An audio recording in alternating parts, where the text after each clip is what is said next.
안녕하세요. 하루 필수 말씀 충전 하필큐티 조정환입니다.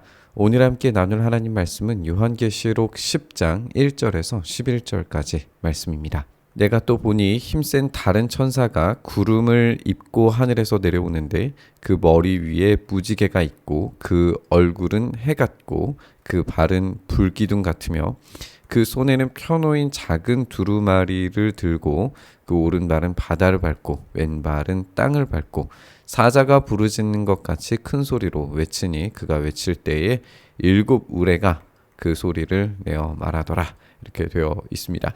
우리가 일단은 힘센 다른 천사가 등장해서 이 존재가 어떤 존재인지 우리가 명확하게 구분하기 어렵다 이렇게 생각이 들게 되지만 뒤에 이제 서술하는 내용들을 봐서는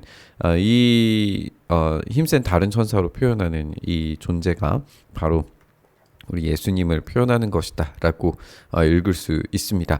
그러면 왜 힘센 다른 천사라고 표현을 했을까? 우리 구약에서도 마치 이제 예수님의 어떤 존재처럼 보여지는 하나님의 어떤 인격적인 존재를 여호와의 사자로 그렇게 표현하는 것들을 보게 돼요. 종종 보게 되는데 여기서도 이제 힘센 다른 천사라고 표현되는 것으로 이제 천사인데 천상적 존재인데 전혀 다른 어떤 존재로 보여지게끔 이제 그려내고 있기 때문에 우리가 뒤에 서술하는 이 내용들을 봐서는 이게 예수님일 수밖에 없다라고 생각하는 게 적절해 보입니다. 일단은 구름을 입고 하늘에서 내려온다. 이 구름을 타는 자에 대한 것은 하나님께만 통용되는 표현입니다. 인자가 구름을 타고 오는 그런 장면을 우리가 다니엘서에서 함께 보게 되는데 그것을 예수님께서 이 구름을 타고 승천하셨고 다시 오시리라고 그렇게 말씀하셨어요. 그렇기 때문에 이 구름을 입고 하늘에서 내려오신다라고 하는 표현 자체가 이제 신적인 표현이다. 구약에서도 구름을 타는 존재는 오직 하나님께만 사용됐다. 이 점을 우리가 먼저 지적을 해야 될 것 같고요. 그 머리 위에 무지개가 있다. 이 무지개라고 하는 것이 우리가 앞선 본문에서 살펴봤을 때 이 천상의 보좌 위에 이 무지개가 있었다라고 그렇게 소개되죠. 무지개는 언약의 상징이고 이 창조의 이 원형을 복원하는 그런 약속으로 우리가 이해하고 또 알 수 있어요. 이것이 지금 머리 위에 있다라고 하는 것이기 때문에 이 언약의 상징, 보좌 위에 있는 그 상징으로서 이게 예수님께 올려드릴 그 영광스러운 표식이다라고 그렇게 우리가 읽게 되죠.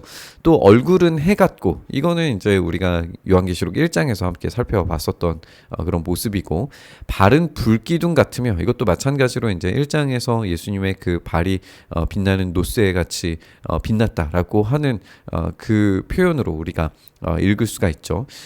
또 이제 불기둥 같다라고 하는 표현을 우리가 생각을 해보면 출애굽 때에 주님께서 광야 가운데에서 이 구름과 불기둥으로 이 하나님께서 광야 이스라엘 백성들을 인도하셨던 장면을 우리가 생각을 해볼 수 있기 때문에 이 불기둥 같은 게 물론 이제 빛나는 이 발을 표현하는 것이기도 하지만 하나님의 이 보호 또 하나님의 인도하심 이런 것들을 표현하는 것으로 우리가 읽어볼 수 있습니다. 그분께서 이제 작은 두루마리를 들고 계시는데 이전에는 이제 7인이 있는 두루마리를 보여주었는데 지금은 작은 두루마리예요. 물론 이제 본질적으로 동일한 거다라고 그렇게 볼 수 있을 겁니다. 왜냐하면 이 작은 두루마리도 결국에는 인이 채워져서 인봉되어서 기록되지 않게끔 되어지게 되거든요. 이제 그런 측면에서 이 작은 두루마리가 동일한 어떤 정체성을 갖는 거다. 그러나 조금 다른 기능을 하게 된다라고 하는 걸 우리가 발견하게 될 겁니다.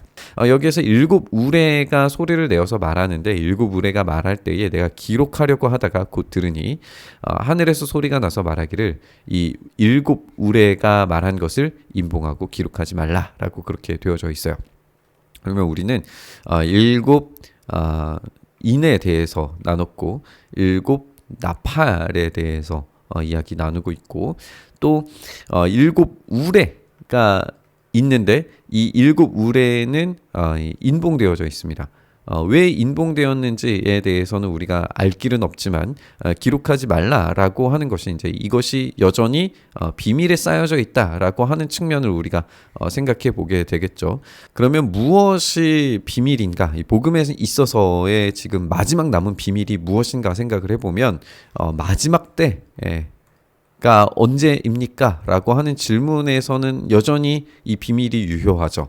모든 것은 다 드러났어요. 예수님으로 말미암아서 모든 것이 다 나타났지만 여전히 이제 언제가 끝입니까? 라고 하는 것에 대해서는 비밀이 지켜지고 있습니다. 그런 측면에서 여전히 아직 우리가 다 알 수 없는 하나님의 계획하심이 있다. 그 말씀하심이 있다. 라고 우리가 생각을 해볼 수 있겠습니다. 이 비밀이 오직 주님께만 허락되었다라고 하는 측면에서 우리가 주님을 여전히 신뢰하고 믿고 따르고 주님만을 선택해야 되는 이유가 여전히 있다라고 생각할 수 있겠죠. 내가 본 바 바다와 땅을 밟고 서 있는 천사가 하늘을 향하여 손을 들고 세세토록 살아계신 이 곧 하늘과 그 가운데 있는 물건이며 땅과 그 가운데 있는 물건이며 바다와 그 가운데 있는 물건을 창조하신 이를 가리켜 맹세하여 이르되 지체하지 아니하리니.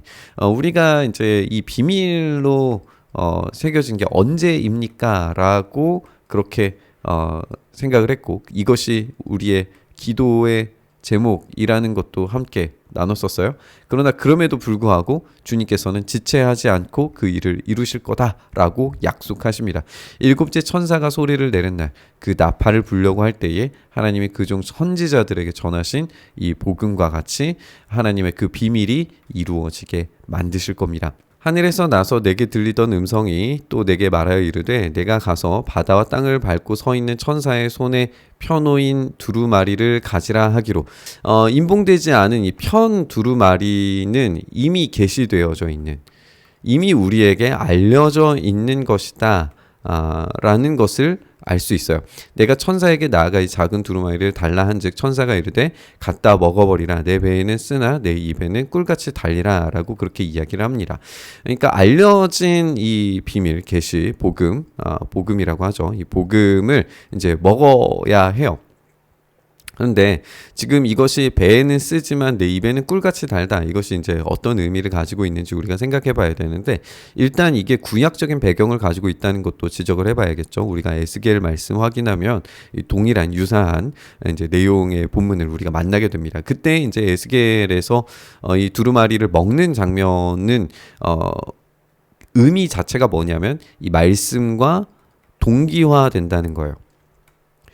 말씀과 동기화되기 때문에 이것을 순종해서 살아가는 삶은 분명히 이 뱃속에서 쓰게 됨을 경험하게 됩니다. 왜냐하면 그렇게 살지 못하는 삶 때문에 그러는 거예요. 그런데 오늘 이 장면에서는 조금 의미가 달라지게 되죠. 왜냐하면 지금 이 두루마리는 계시된 알려진 복음이에요. 그렇기 때문에 지금 하나님께서 심판하신다. 그러나 신자들은 보호하신다. 주님께서 이 보호를 통하여서 신자들의 억울함을 갚아주신다. 그 억울함을 갚아주시는 것이 이 심판이다 라는 이야기예요. 그러니까 이것이 1차적으로는 입에서 굉장히 달게 느껴지게 되겠죠. 왜냐하면 지금 이 말씀이 선포됨으로 인하여서 또 이 주님의 심판이 일어남을 통하여서 신자들이 느끼는 감정 자체가 뭐냐면 우리가 틀리지 않았다라는 거예요. 이 복음을 온전히 지켜낸 이 삶이 결코 헛된 삶이 아니었다라는 것을 확신 있게 받아들이게 되는 거죠. 그런데 그것이 동시에 쓰게 돼요. 왜냐하면 여전히 이 심판이라고 하는 것이 유쾌한 경험이 아니기 때문에 그래요. 유쾌한 경험이 될 수가 없죠. 굉장히 끔찍하고 잔혹한 일들이 벌어지게 되기 때문에 그렇습니다. 그러니까 신자들은 이 말씀과 동기화될 때에 처음에 느끼기에는 주님께서 우리의 아픔을 드디어 응답하셨구나, 들어주셨구나, 모든 악이 제거되는구나 하고 기뻐할 수는 있지만 그 사이에 벌어진 이 악이 쓸려 나가는 가운데에서 그 안타까움, 정말 복음을 더 잘 설명해서 정말 이 복음에 이 함께 동참할 수 있는 자들, 또 이 타협함 없이 믿었어야 했을 믿음의 형제들에 대한 그 안타까움들이 느껴질 수 있지 않을까요? 그런 것 때문에 이제 배에 쓰게 될 수밖에 없었을 겁니다.